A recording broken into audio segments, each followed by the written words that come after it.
Hi, hello, welcome to another YouTube video. Today I'll be discussing the first openly transgender man in Latin America. Robes was born in Xochipala, Guerrero, Mexico on November 3rd, 1889, the third child in a family of ranchers living in a rural area of southwestern Mexico. He was assigned female at birth and given the name Amelia Robles Avila. From a young age, Robes gravitated towards the activities and skills that other boys in his town participated in. While being raised as a girl by his family, he also learned how to handle weapons, ride horses, and fight. Growing up, Robes attended a local Catholic girls' school called Society of the Daughters of Mary of the Miraculous Medal. By age 12, he was well trained in performing all the expected tasks and duties of a young Catholic girl. Nonetheless, Robes continued to pursue interests and goals that contradicted his female upbringing. As he grew into an adult, he became an excellent marksman and a horseman with dreams of becoming a soldier. That dream would soon become a reality as the Mexican Revolution was around the corner. Robes was excited when he heard of the discussions around social and political revolutions that were taking place in his hometown of Guerrero. Despite identifying as a transgender man at this point in his life and behaving accordingly, he eagerly took up arms and enlisted in the fight. He adopted the name Amelio, which he was known by until the end of his life. In 1912, at the age of 23, Robes joined the Zapatista movement as a guerrilla fighter and found himself drawn to the soldier's way of life.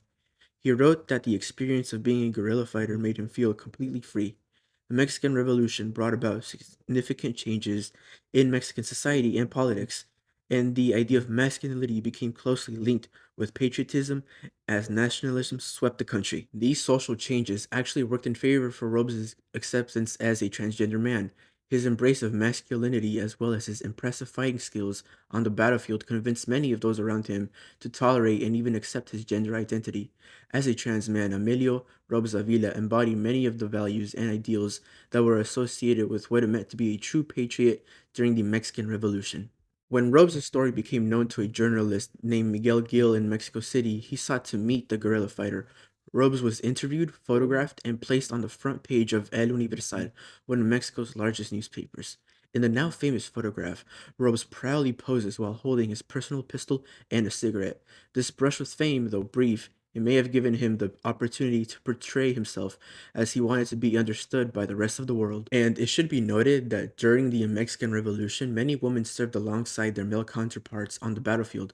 Often dressing in masculine clothing, these women were known as soldaderas. They typically tended to the wounded, cooked meals, performed maintenance on weaponry, and more. However, to shield themselves from sexual violence and overcome the gender-based limitations that stopped them from participating in various aspects of Mexican society, soldaderas disguised themselves as men.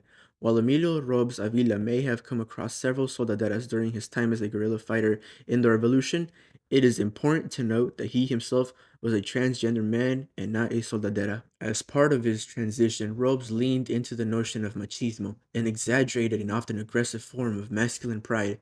In a way, his adoption of these ideals fortified the strict patriarchal barriers that sought to forbid lifestyles like his own. Historian Gabriela Cano observed what appeared to be a paradoxical decision. She stated that Robes' transition to male simultaneously challenged and reinforced conventional norms of heterosexuality and traditional masculinity, resulting in their recreation. Robes remained a guerrilla fighter in the Zapatista movement until about 1918. During that period, he rose through the ranks to become a colonel, with more than 300 men in his command. It is believed he was shot 6 times throughout his entire service. After the assassination of Emiliano Zapata, Robes joined the Mexican army. He continued to love the lifestyle that the military offered him, and he fought under the command of Adrian Castrejon from 1923 to 1924. Robes joined Alvaro Obregon's forces and fought at the Agua Prieta revolt. While serving in Hidalgo, he was shot and discharged from the Mexican army. Due to his strategic mind and courage on the battlefield, he made powerful friends in the military, many of whom went into politics after the revolution.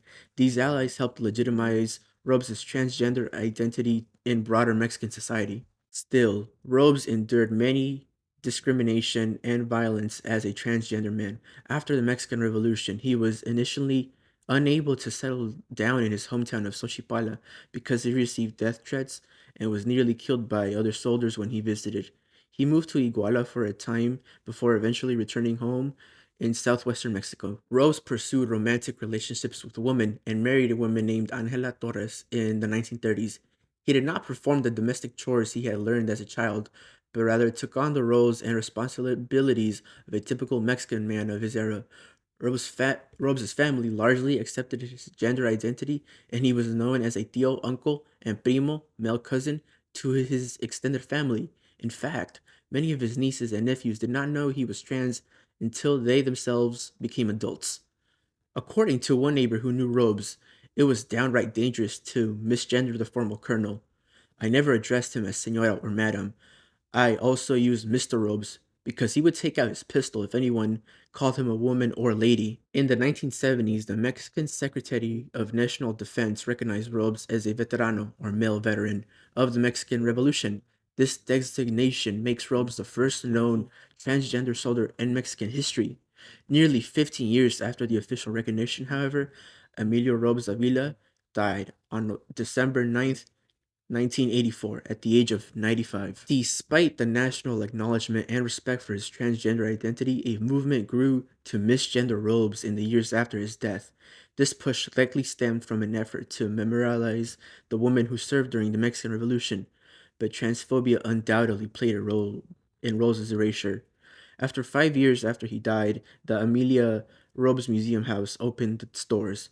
It erased his transgender identity entirely and instead counted him among the many women who fought in the revolution as a soldadera. However, some commemorations of Robes' life remain true to his life today. In his hometown of Xochipala, Guerrero, stands the Colonel Robes School, or the Escuela Primaria Urbana Federal Colonel Robes. This elementary school's name correctly uses the masculine pronouns that Robes lived by for the vast majority of his long life. And that's the end of the video.